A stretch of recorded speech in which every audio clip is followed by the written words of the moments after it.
Hi friends, welcome to Zoom and tricks. ഇന്നത്തെ ക്ലാസ്സിൽ നമ്മൾക്ക് പഠിക്കാം സ്റ്റാറ്റിസ്റ്റിക്കൽ പാക്കേജസ്. നമ്മളിപ്പോൾ പഠിച്ചുകൊണ്ടിരിക്കുന്ന വിഷയം റിസർച്ച് മെത്തഡോളജിയാണ്. അതിൽ നമ്മൾ ഒരുപാട് തവണ പറഞ്ഞതാണ് ഡാറ്റ കളക്ട് ചെയ്യണം എന്നുള്ളത്. അതാണ് ഒരു റിസർച്ചിൻ്റെ ഇനീഷ്യൽ സ്റ്റെപ്പ് എന്ന് പറയുന്നത്. നമ്മൾ റിസർച്ചിന് അക്യുറേറ്റ് ആയിട്ടുള്ള റിസൾട്ട് കിട്ടണമെങ്കിൽ നമ്മൾ ഒരുപാട് ഡാറ്റാസ് കളക്ട് ചെയ്യണം. ഇങ്ങനെ കളക്ട് ചെയ്ത ഡാറ്റയിൽ നിന്നും മാനുവലി നമുക്ക് കൺക്ലൂഷനിൽ എത്താന്ന് പറയുന്നത് വളരെ ടൈം കൺസ്യൂമിംഗ് ആയ കാര്യമാണ്. കാരണം ഡാറ്റയെ ഓർഗനൈസ് ചെയ്യണം, അനലൈസ് ചെയ്യണം, കൺക്ലൂഡ് ചെയ്യണം. ഇതൊക്കെ ചെയ്യുമ്പോഴേക്കും നമ്മളൊരു പരുവമായിട്ടുണ്ടാവും. ഈ വലിയൊരു ഡാറ്റയെ നമുക്ക് ആരെങ്കിലും ഒന്ന് ചുരുക്കി പറഞ്ഞു തന്നാലോ? നമ്മളെ ഡാറ്റയെ ഓർഗനൈസ് ചെയ്യാനും അണ്ടർസ്റ്റാൻഡ് ചെയ്യാനും അതിൽ നിന്ന് നമുക്ക് ഡിസിഷൻസ് എടുത്തു തരാനും സഹായിക്കുന്ന ആൾക്കാരാണ് സ്റ്റാറ്റിസ്റ്റിക്സ് എന്ന് പറയുന്നത്. ഇത് മെയിനായിട്ട് രണ്ട് കാര്യങ്ങളിലാണ് നമ്മളെ സഹായിക്കുന്നത്. ഒന്ന്, നമ്മുടെ ഡാറ്റ എങ്ങനെയാണെന്ന് ഡിസ്ക്രൈബ് ചെയ്തു തരാനും, രണ്ട്, ഇൻഫറൻസ് രൂപപ്പെടുത്താനും. നമ്മളുടെ ഹോൾ ഡാറ്റ യൂസ് ചെയ്തിട്ട് അതിൽ നിന്ന് നമുക്ക് പ്രെഡിക്ഷൻസ് പറഞ്ഞു തരും. അപ്പോൾ സ്റ്റാറ്റിസ്റ്റിക്കൽ പാക്കേജസ് എന്താണ്? ഇപ്പറഞ്ഞ എല്ലാ സഹായങ്ങളും ഒരു കമ്പ്യൂട്ടറിൻ്റെ ഹെൽപ്പോട് കൂടിയാണ് നമ്മൾ ചെയ്യുന്നുണ്ടെങ്കിൽ അതിനെയാണ് നമ്മൾ സ്റ്റാറ്റിസ്റ്റിക്കൽ പാക്കേജസ് എന്ന് പറയുന്നത്.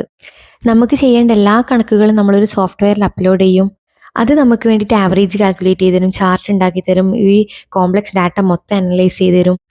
അങ്ങനെ നമ്മുടെ പണിയൊന്ന് ഈസി ആക്കി തരും. നമ്മൾക്ക് ഈ ചാപ്റ്ററിൽ മെയിനായിട്ടും 3 സ്റ്റാറ്റിസ്റ്റിക്കൽ പാക്കേജസിനെ കുറിച്ചാണ് പഠിക്കാനുള്ളത്. ഒന്ന്, മൈക്രോസോഫ്റ്റ് എക്സൽ. 2, SPSS അല്ലെങ്കിൽ statistical package for social science. 3, SAS അഥവാ statistical analysis system. Microsoft Excel എന്ന് പറയുന്നത് നമ്മൾ ഒരുപാട് കേട്ടിട്ടുള്ള കണ്ടിട്ടുള്ള ഒരു കാര്യമാണ്. ഇതൊരു സ്പ്രെഡ്ഷീറ്റാണ്. അതിലൊരുപാട് റോസും കോളംസും ഒക്കെ ഉണ്ടാവും. നമ്മൾ പണ്ട് പ്രൈമറി സ്കൂളിൽ പഠിക്കുന്ന സമയത്ത് നമ്മുടെ മാത്സ് നോട്ട് ബുക്ക് എങ്ങനെ ഉണ്ടാവുക? ഒരുപാട് റോസും കോളംസ് ഉണ്ടാവില്ലേ? അതുപോലെ തന്നെയാണ് ഈ സ്പ്രെഡ്ഷീറ്റിനെ കാണാനുണ്ടാവുക. അതുകൊണ്ട് തന്നെ ഓരോ ഡാറ്റാസും നമുക്ക് ക്ലിയർ ആയിട്ട് എവിഡൻ്റ് ആയിട്ട് കാണാൻ വേണ്ടിയിട്ട് പറ്റും. ഇത് ഓൾറെഡി നമ്മുടെ കമ്പ്യൂട്ടറിലുള്ള ഒരു സോഫ്റ്റ്വെയർ ആണ്, ഫ്രീ ആണ്, പിന്നെ യൂസ് ചെയ്യാനും വളരെ എളുപ്പമാണ്. അതുകൊണ്ട് തന്നെ ഒരുപാട് ആൾക്കാർ ഈ സ്പ്രെഡ്ഷീറ്റ് ഉപയോഗിക്കുന്നുണ്ട്. ബിഗിനർ ഫ്രണ്ട്ലി ആണ്. നമ്മുടെ ഡാറ്റാസൊക്കെ ടാബുലർ ഫോമിലേക്ക് മാറ്റാനും ആവറേജ് കാൽക്കുലേറ്റ് ചെയ്യാനും ടോട്ടൽ കാൽക്കുലേറ്റ് ചെയ്യാനും സിമ്പിൾ ആയിട്ടുള്ള ചാർട്ടും ഗ്രാഫും ഉണ്ടാക്കാനും അതുപോലത്തെ ബേസിക് ആയിട്ടുള്ള കണക്കുകൂട്ടലുകൾക്ക് ഇത് വളരെ യൂസ്ഫുൾ ആണ്. എന്നാൽ ഇത് വളരെ ബേസിക് ആണെന്നുള്ളതാണ് ഇതിൻ്റെ ഒരു ലിമിറ്റേഷൻ എന്ന് പറയുന്നത്. അഡ്വാൻസ്ഡ് ആയിട്ടുള്ള ഒരു പരിപാടി ഇതിനെ കൊണ്ട് ചെയ്യാൻ വേണ്ടി പറ്റില്ല. ലിമിറ്റഡ് ആയിട്ടുള്ള ടൂൾസ് മാത്രമേ ഇതിൽ അവൈലബിൾ ആയിട്ടുള്ളൂ. അതുകൊണ്ട് തന്നെ സിമ്പിൾ ആയിട്ടുള്ള കാര്യങ്ങൾക്ക് മാത്രമേ നമ്മൾ ഇതിനെ ഡിപ്പെൻഡ് ചെയ്യാറുള്ളൂ. അടുത്തതാണ് SPSS അല്ലെങ്കിൽ statistical package for social science. ഈ പേര് കണ്ടിട്ട് സോഷ്യൽ സയൻസിന് വേണ്ടിയിട്ട് മാത്രം ഉള്ളതാണെന്ന് വിചാരിക്കരുത്. സോഷ്യൽ സയൻസിൻ്റെ ഡാറ്റയ്ക്ക് വേണ്ടിയിട്ടാണ് ഇത് ഉണ്ടാക്കിയതെങ്കിലും വൈഡറായിട്ട് എല്ലാവർക്കും യൂസ് ചെയ്യാൻ പറ്റുന്ന രീതിയിൽ തന്നെയാണ് ഇതുള്ളത്. എക്സലിൻ്റെ ലിമിറ്റേഷനെ മറികടക്കാൻ പറ്റുന്നതാണ് ഈ ഒരു സോഫ്റ്റ്വെയർ എന്ന് പറയുന്നത്. ഇതൊരു പ്രൊഫഷണൽ സ്റ്റാറ്റിസ്റ്റിക്കൽ സോഫ്റ്റ്വെയർ ആണ്. കോംപ്ലക്സ് ആയിട്ടുള്ള ഡാറ്റയൊക്കെ അനലൈസ് ചെയ്യാൻ വേണ്ടിയിട്ട് ഇതിനെ കൊണ്ട് പറ്റും. എസ്പെഷ്യലി റിസർച്ച് ഡാറ്റയൊക്കെ അനലൈസ് ചെയ്യാൻ വേണ്ടിയിട്ട് ഇതിനെ കൊണ്ട് പറ്റും. അതുകൊണ്ട് തന്നെ റിസർച്ചേഴ്സും സയൻറ്റിസ്റ്റും ഒക്കെയാണ് ഈ ഒരു സോഫ്റ്റ്വെയർ യൂസ് ചെയ്യാറുള്ളത്. എക്സലിനെ കൊണ്ട് ചെയ്യാൻ പറ്റുന്ന എല്ലാ കാര്യങ്ങളും ഇവരെ കൊണ്ട് ചെയ്യാൻ പറ്റും. എന്നാൽ അതിൽ കൂടുതലായിട്ട് അഡ്വാൻസ്ഡ് ആയിട്ടുള്ള കണക്കൂട്ടലുകളും ഇതിൽ ചെയ്യാൻ വേണ്ടിയിട്ട് പറ്റും.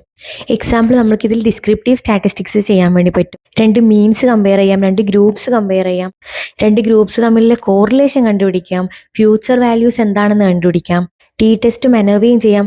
അതായത് വേണമെങ്കിൽ 2 ഗ്രൂപ്പിനെ തന്നെ നമുക്ക് കമ്പയർ ചെയ്യാം, അല്ലെങ്കിൽ 3 അതിലധികം ഗ്രൂപ്പിനെ നമുക്ക് കമ്പയർ ചെയ്യാം. നമ്മൾ കൊടുത്ത ഡാറ്റയിൽ എന്തെങ്കിലും പാറ്റേൺ ഫോളോ ചെയ്യുന്നുണ്ടെങ്കിൽ ആ ഒരു ഫാക്ടർ നമുക്ക് അനലൈസ് ചെയ്യാം. അങ്ങനെ അഡ്വാൻസ്ഡ് ആയിട്ടുള്ള നമ്മളെ കൊണ്ട് പറ്റാത്ത ഒരുപാട് കാര്യങ്ങൾ, അല്ലെങ്കിൽ നമ്മൾ ഒരുപാട് ടൈം എടുത്ത് ചെയ്യേണ്ട കാര്യങ്ങൾ ചെറിയ ക്വിക്ക് മിനിറ്റ് കൊണ്ട് ഇവർക്ക് ചെയ്യാൻ വേണ്ടി പറ്റും. അതാണ് ഇവരുടെ അഡ്വാൻറ്റേജസ് എന്ന് പറയുന്നത്. പ്രൊഫഷണൽ ക്വാളിറ്റിയുള്ള ഡാറ്റ ആയിരിക്കും തരുന്നത്. അഡ്വാൻസ്ഡ് ആയിട്ടുള്ള ഒരുപാട് അനാലിസിസ് ടൂൾസ് ഉണ്ട്. ഡീറ്റെയിൽ ആയിട്ടുള്ള റിപ്പോർട്ട്സ് തരുന്നുണ്ട്. അതുകൊണ്ട് തന്നെ റിയൽ റിസർച്ചേഴ്സ് ഒക്കെ യൂസ് ചെയ്യുന്ന ഒരു സോഫ്റ്റ്വെയർ ആണിത്. എല്ലാവർക്കും നല്ല യൂസ്ഫുൾ ആണ്. പക്ഷെ ഇവരുടെ പ്രശ്നം എന്താണെന്ന് വെച്ചിട്ടുണ്ടെങ്കിൽ ഇത് നമ്മൾ പഠിക്കാൻ കുറച്ച് ടൈം എടുക്കും. നമുക്ക് പെട്ടെന്ന് തന്നെ മനസ്സിലാക്കുന്ന രീതിയിലല്ല ഇവരുടെ ആ ഒരു സെറ്റപ്പ് എന്ന് പറയുന്നത്. കാരണം ഇത്രയും അഡ്വാൻസ്ഡ് ആയിട്ടുള്ള ടൂൾസ് ഉണ്ട്, പക്ഷെ എങ്ങനെ യൂസ് ചെയ്യണമെന്ന് നമ്മൾ പഠിക്കാൻ തന്നെ നമുക്ക് ഒരുപാട് ടൈം എടുക്കും. മാത്രമല്ല ഇത് ഭയങ്കര എക്സ്പെൻസീവും ആണ്. ഫ്രീ ആയിട്ടുള്ള സോഫ്റ്റ്വെയർ അല്ല, നമ്മൾ പൈസ കൊടുത്തിട്ട് പെയ്ഡായിട്ട് യൂസ് ചെയ്യുന്ന ഒരു സോഫ്റ്റ്വെയർ ആണിത്. ബട്ട് സ്റ്റിൽ നമ്മൾ കുറച്ച് സമയം ഇതിനെ പഠിക്കാൻ വേണ്ടിയിട്ട് ചിലവഴിച്ചാൽ നമ്മൾ ഡാറ്റ ചെയ്യേണ്ട ഒരുപാട് ടൈം നമുക്ക് ഇതിലൂടെ നമുക്ക് ലാഭിക്കാൻ വേണ്ടിയിട്ട് പറ്റും. അടുത്തത് SAS ആണ്, അല്ലെങ്കിൽ സ്റ്റാറ്റിസ്റ്റിക്കൽ അനാലിസിസ് സിസ്റ്റം ആണ്. ഇതും SPSSനെ പോലെ തന്നെയാണ്. ഒരുപാട് കോംപ്ലക്സ് ആയിട്ടുള്ള ഡാറ്റാസ് നമ്മൾക്ക് ചെയ്യാൻ വേണ്ടി പറ്റും. നമ്മൾ ഈ സോഫ്റ്റ്വെയർ മെയിനായിട്ട് ഉപയോഗിക്കുന്നത് വലിയൊരു ഡാറ്റ അനലൈസ് ചെയ്യാൻ വേണ്ടിയിട്ടാണ്. അതായത് ബാങ്കിൽ, ഇൻഷുറൻസ് കമ്പനീസിൽ, റിസർച്ച് ഇൻസ്റ്റിറ്റ്യൂഷനിൽ, വലിയ ബിസിനസ്സുകളിൽ, ഗവൺമെൻറ്റിൻ്റെ കാര്യങ്ങളിൽ, അങ്ങനെ വലിയൊരു ലാർജ് ഡാറ്റ സെറ്റ്സ് നമ്മുടെ കയ്യിൽ ഉണ്ടാവുമ്പം അതിനെ നമുക്ക് ഈസി ആക്കാൻ വേണ്ടിയിട്ടാണ് ഈ ഒരു സോഫ്റ്റ്വെയർ യൂസ് ചെയ്യുന്നത്. SPSSനേക്കാളും വലിയൊരു സോഫ്റ്റ്വെയർ ആണിത്. അതുകൊണ്ട് തന്നെ ഇതിൽ അതിനേക്കാളും കൂടുതൽ അഡ്വാൻസ്ഡ് അനലിറ്റിക്സ് ഒക്കെ കാണാൻ വേണ്ടി പറ്റും. അതുകൊണ്ട് തന്നെ ഇത് പഠിക്കാൻ കുറച്ചും കൂടെ കോംപ്ലിക്കേറ്റഡ് ആണ്. വലിയ വലിയ പ്രൊഫഷണൽ കാര്യങ്ങൾക്ക് മാത്രമാണ് നമ്മൾ ഈ SAS യൂസ് ചെയ്യുന്നത്. സോ നമ്മുടെ ടെക്സ്റ്റ് ബുക്കിൽ മെയിനായിട്ട് 3 സ്റ്റാറ്റിസ്റ്റിക്കൽ പാക്കേജസ് ആണ് പഠിക്കാനുള്ളത്.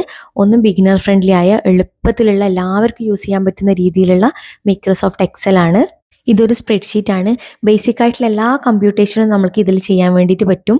ആവറേജ് കണക്കൂട്ടാനും ടോട്ടൽ കണ്ടുപിടിക്കാനും ഗ്രാഫ് വരക്കാനും ഒക്കെ ഇതിന് അങ്ങനത്തെ ബേസിക് ആയിട്ടുള്ള എല്ലാ കാര്യങ്ങൾക്കും നമുക്ക് ഇതിനെ കൊണ്ട് ചെയ്യാൻ വേണ്ടി പറ്റും. ഈസി ടു യൂസ് ആണ്. അടുത്തത് ഇതിനേക്കാൾ അഡ്വാൻസ്ഡ് ആയിട്ടുള്ളതാണ് SPSS എന്ന് പറയും. അതിൽ ബേസിക് ആയ കാര്യങ്ങൾക്ക് പുറമെ അഡ്വാൻസ്ഡ് ആയിട്ടുള്ള ഒരുപാട് ഫീച്ചേഴ്സ് ഉണ്ട്. ഓൺലൈൻ അനലിറ്റിക്കൽ പ്രോസസ്സിങ്ങും മൾട്ടി ഡയമെൻഷണൽ സ്കെയിലിങ്ങും ക്രോസ് ടാബുലേഷനും ഒക്കെ ഇതിൽ എക്സ്ട്രാ വരുന്ന കാര്യങ്ങളാണ്. Non parametric test, multiple responses ഒക്കെ അഡ്വാൻസ്ഡ് ആയിട്ട് ഇതിൽ കാണപ്പെടുന്നുണ്ട്. പക്ഷെ ഇതൊരു പെയ്ഡ് സോഫ്റ്റ്വെയർ ആണ്, എക്സ്പെൻസീവ് ആണ്. മാത്രമല്ല ഈ ടൂൾസൊക്കെ ഒന്ന് പഠിച്ചെടുക്കാൻ വേണ്ടിയിട്ട് കുറച്ച് സമയം എടുക്കുന്നതാണ്. അടുത്താണ് SAS.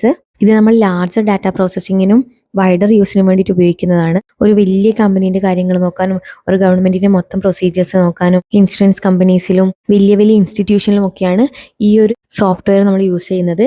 ഇത് പഠിക്കാൻ തന്നെ നല്ല കോംപ്ലക്സ് ആയിട്ടുള്ള ഒരു കാര്യമാണ്. പക്ഷെ പഠിച്ചു കഴിഞ്ഞാൽ ഈസി ആയിട്ട് പെട്ടെന്ന് തന്നെ നമുക്ക് എല്ലാ ഡാറ്റയും സിംപ്ലിഫൈ ചെയ്യാൻ വേണ്ടി പറ്റും. പിന്നെ ഇതിൽ കോമൺ ആയിട്ട് യൂസ് ചെയ്യുന്ന സ്റ്റാറ്റിസ്റ്റിക്കൽ പ്രൊസീജിയേഴ്സിന് പ്രോക്ക് എന്ന് കൂട്ടിയിട്ടാണ് പറയുക. Like proc means, proc t test, proc correlation, അങ്ങനെ ഇതിൻ്റെ പ്രൊസീജിയേഴ്സിനൊക്കെ നമ്മൾ പ്രോക്ക് കൂട്ടിയിട്ടാണ് വിളിക്കുക. ഇനി നമുക്ക് മൊത്തത്തിൽ ഒരു സ്റ്റാറ്റിസ്റ്റിക്സിൻ്റെ ഫംഗ്ഷൻസ് എന്തൊക്കെയാണെന്ന് നോക്കാം. ആദ്യത്തെ എന്ന് പറയുന്നത് തന്നെ ഡാറ്റയെ സമ്മറൈസ് ചെയ്യാനും അതിനെ ഡിസ്ക്രൈബ് ചെയ്യാൻ വേണ്ടിയിട്ട് സഹായിക്കുന്നുണ്ട്.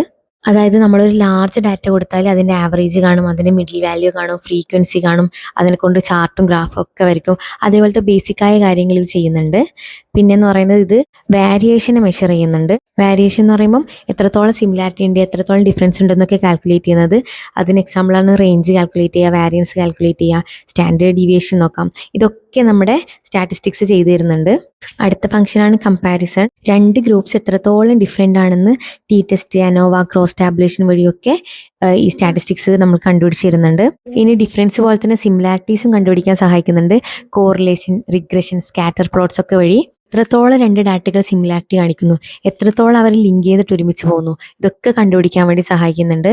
പിന്നെ ക്ലസ്റ്റർ അനാലിസിസ്, ഫാക്ടർ അനാലിസിസ് ഒക്കെ വഴി ചില ഗ്രൂപ്പ്സിന്റെ സിമിലാരിറ്റീസ് കണ്ടുപിടിച്ചിട്ട് അവരെ ഒന്നായിട്ട് ടാബ്ലേറ്റ് ചെയ്യാനൊക്കെ ഇവർ സഹായിക്കുന്നുണ്ട്. അതുപോലെ തന്നെ ഗ്രൂപ്പുകളിൽ കാണപ്പെടുന്ന സിമിലർ വാരിയബിൾസിനെ കണ്ടുപിടിക്കാൻ സഹായിക്കുന്നുണ്ട്.